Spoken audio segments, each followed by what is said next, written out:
Good day, my name is Rachel J.T. Rojas from BSc 1-7 and I will be reporting the primary and the secondary deviance. But before that, we need to know what is the labeling theory. It focuses on how people became identified as being deviant. All people commit deviant acts throughout their lives, but not everyone is labeled as deviant. It states that the behavior of human being is influenced significantly by the way other members in society label them. It has been used to explain a variety of social behavior among groups, including deviant criminal behavior. According to this theory, individuals who are labeled as criminals by society, for instance, to be more likely to engage in criminal activity, simply due to social labeling. By the same logic, positive labeling by the society can influence individuals to exhibit positive behavior. The labeling theory was developed and popularized by American sociologist Howard S. Becker in his 1963 book Outsiders. Next is the definition of deviance. Deviance is any behavior that violates social norms and is usually sufficient severity to warrant disapproval from the majority of society. Deviance can be criminal or non-criminal. While the definition of deviance, behavior that violates significant social norms. According to sociologists, deviance is relative, meaning it is based on social definition of some group. Behaviors can be considered deviant only within the context of the norms and values of particular culture. Thus, one act may be unacceptable to one group, but at the same time, act has a considerable degree of acceptance in another group. Studies and work for primary and secondary deviance. He is Edwin M. Lemert. Edwin Lemert was born on May 8, 1912 in Cincinnati, Ohio. He acquired his bachelor's degree in sociology from Miami University. He distinctly specialized in sociology and anthropology for a short period of time. He became a professor at Kent State at Western Michigan universities. He explained his theory about primary and secondary deviance. In 1951, he introduced the concept of primary and secondary deviance. Lemert's concept of primary and secondary deviance drew from George Herbert Smith's perspectives on social interaction from labeling theory. Label theory is the view of deviance according to which being labeled as a deviant leads to a person to engage in deviant behavior.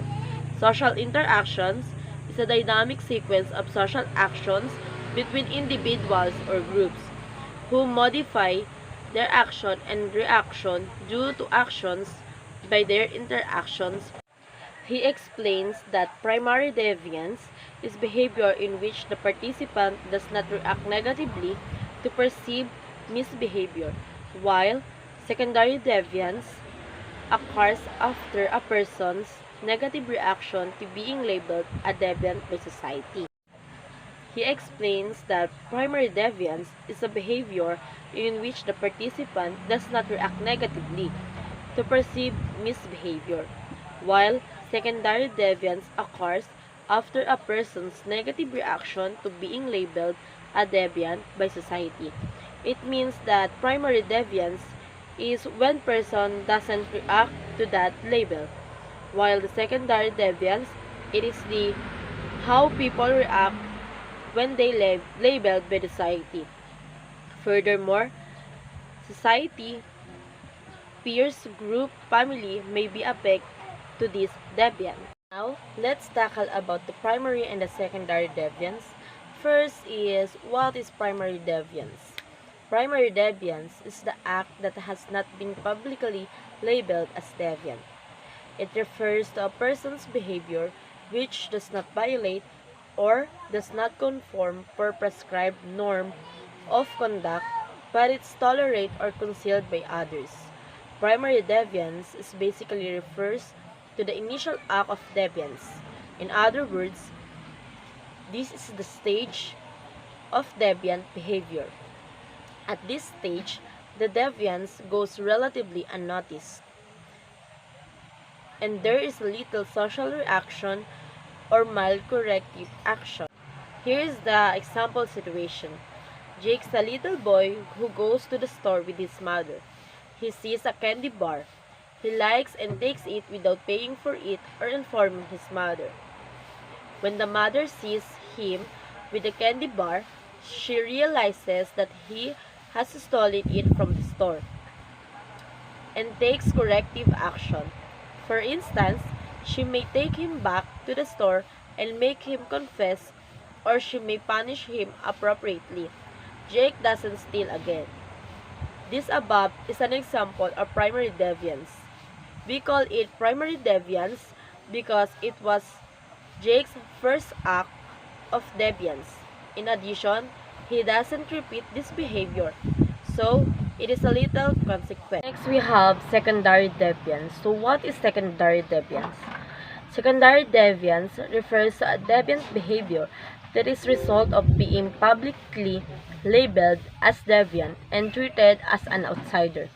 Secondary deviance is actually a result of other people's negative reaction to the original primary deviance. For example, imagine a young child who gets caught stealing a candy bar. If others around him, he call him names and exclude him from social activities, labeling him as a thief.